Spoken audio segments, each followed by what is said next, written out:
You, John Fitzgerald Kennedy, do solemnly swear. I, John Fitzgerald Kennedy, do solemnly swear. That you will faithfully execute the office of President of the United States. That I will faithfully execute the office of President of the United States. And will, to the best of your ability.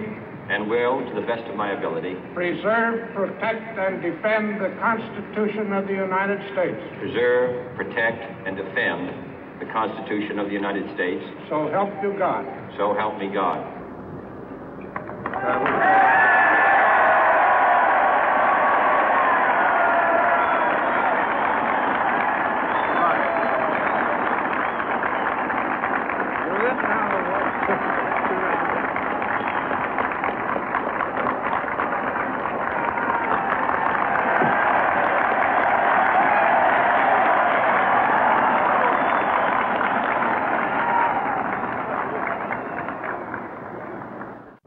Vice President Johnson, Mr. Speaker, Mr. Chief Justice, President Eisenhower, Vice President Nixon, President Truman, Reverend clergy, fellow citizens. We observe today not a victory of party, but a celebration of freedom, symbolizing an end as well as a beginning, signifying renewal as well as change. For I have sworn before you and Almighty God the same solemn oath our forebears prescribed nearly a century and 3/4 ago. The world is very different now, for man holds in his mortal hands the power to abolish all forms of human poverty and all forms of human life. And yet the same revolutionary beliefs for which our forebears fought are still at issue around the globe. The belief that the rights of man come not from the generosity of the state, but from the hand of God. We dare not forget today that we are the heirs of that first revolution.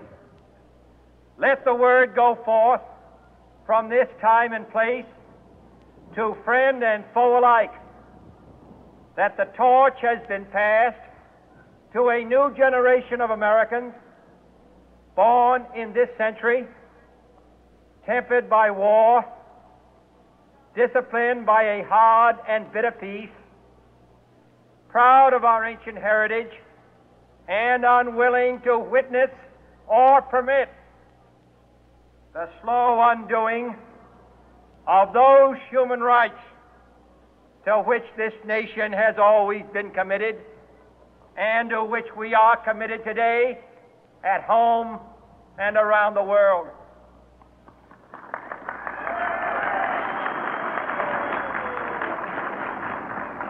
Let every nation know, whether it wishes us well or ill, that we shall pay any price, bear any burden, meet any hardship, support any friend, oppose any foe to assure the survival and the success of liberty.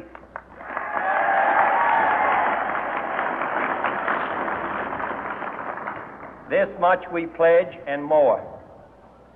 To those old allies whose cultural and spiritual origins we share, we pledge the loyalty of faithful friends.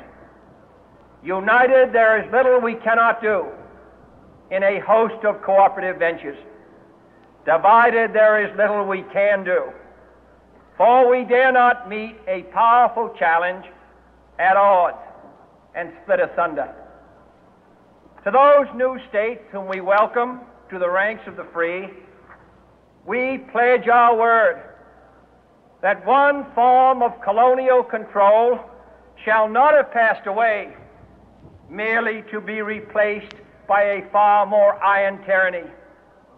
We shall not always expect to find them supporting our view, but we shall always hope to find them strongly supporting their own freedom, and to remember that in the past, those who foolishly sought power by riding the back of the tiger ended up inside.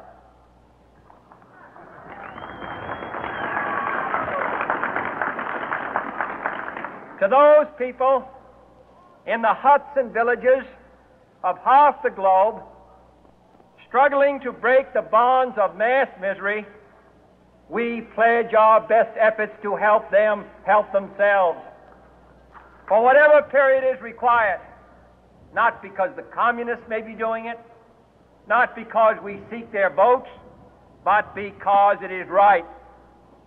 If a free society cannot help the many who are poor, it cannot save the few who are rich.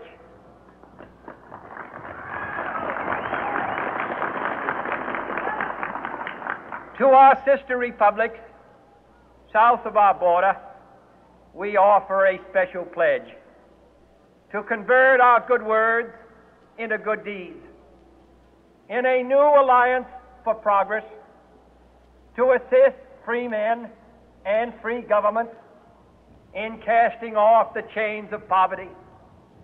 But this peaceful revolution of hope cannot become the prey of hostile powers. Let all our neighbors know that we shall join with them to oppose aggression or subversion anywhere in the Americas. And let every other power know that this hemisphere intends to remain the master of its own house.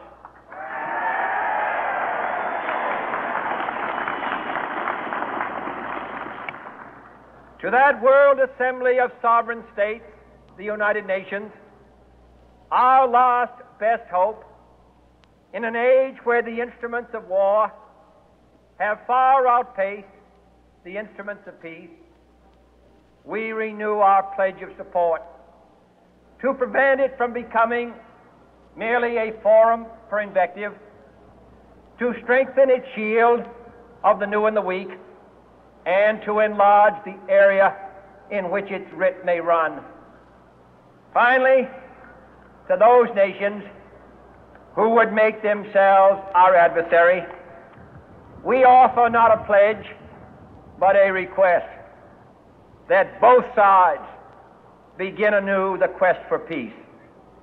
Before the dark powers of destruction, unleashed by science, engulf all humanity in planned or accidental self-destruction, we dare not tempt them with weakness, for only when our arms are sufficient beyond doubt can we be certain beyond doubt that they will never be employed. But neither can two great and powerful groups of nations take comfort from our present course, both sides overburdened by the cost of modern weapons, both rightly alarmed by the steady spread of the deadly atom, yet both racing to alter that uncertain balance of terror that stays the hand of mankind's final war. So let us begin anew, remembering on both sides that civility is not a sign of weakness, and sincerity is always subject to proof. Let us never negotiate out of fear, but let us never fear to negotiate.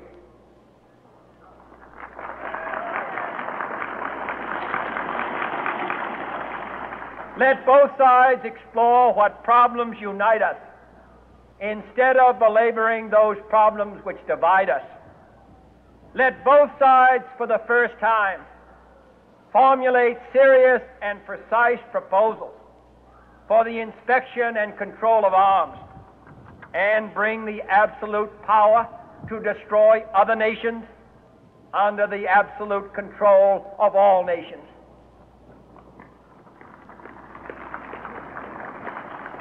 Let both sides seek to invoke the wonders of science instead of its terrors.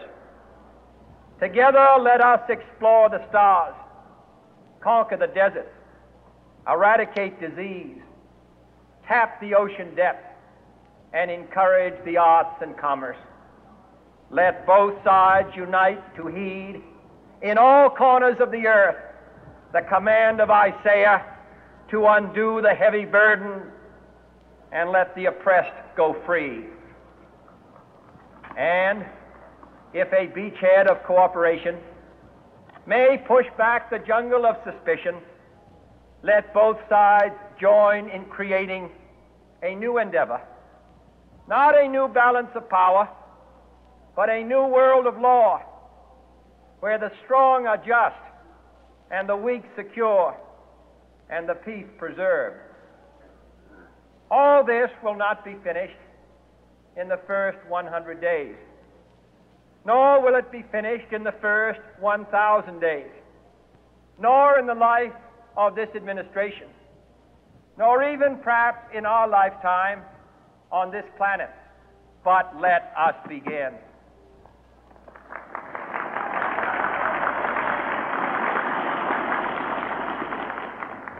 In your hands, my fellow citizens, more than mine, will rest the final success or failure of our course.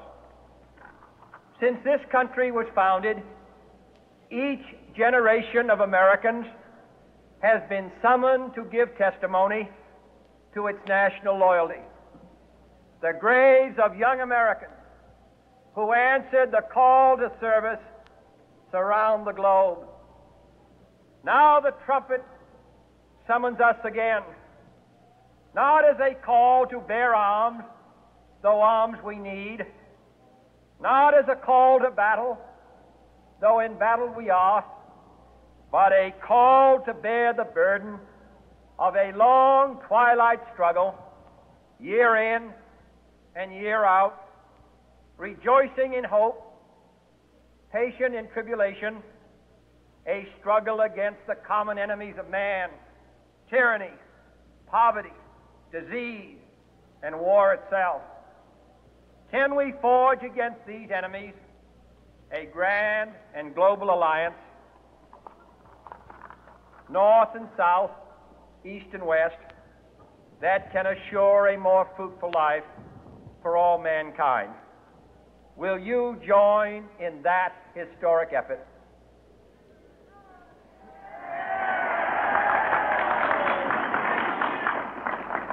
In the long history of the world, only a few generations have been granted the role of defending freedom in its hour of maximum danger.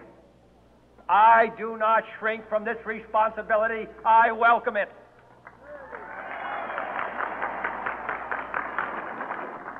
I do not believe that any of us would exchange places with any other people or any other generation. The energy, the faith, the devotion which we bring to this endeavor will light our country and all who serve it. And the glow from that fire can truly light the world. And so, my fellow Americans, ask not what your country can do for you, ask what you can do for your country.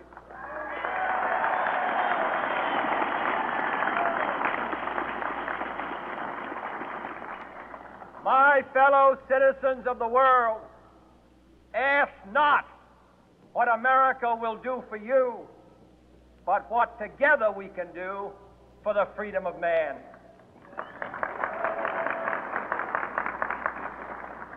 Finally, whether you are citizens of America or citizens of the world, ask of us here the same high standards of strength and sacrifice which we ask of you. With a good conscience, our only sure reward, with history the final judge of our deeds, let us go forth to lead the land we love, asking His blessing and His help, but knowing that here on earth God's work must truly be our own.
అడపలే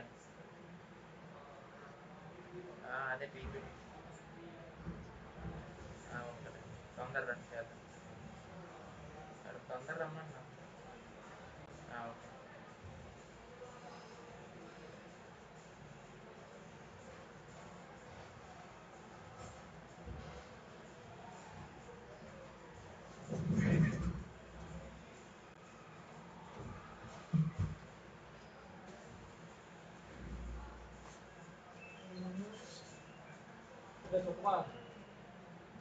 UDC చెప్పరా రారా ఏం చదివి ఈరోజు సొల్లుదే రే నేను చదవలేదు just 3 minutes ఆగు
విరక్త కోలే వస్తున్నాను రారా రే 1 minute దెంగతున్నాడు బాబు ముందులో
ఏమైంది స్క్రీన్ పోయిందంటే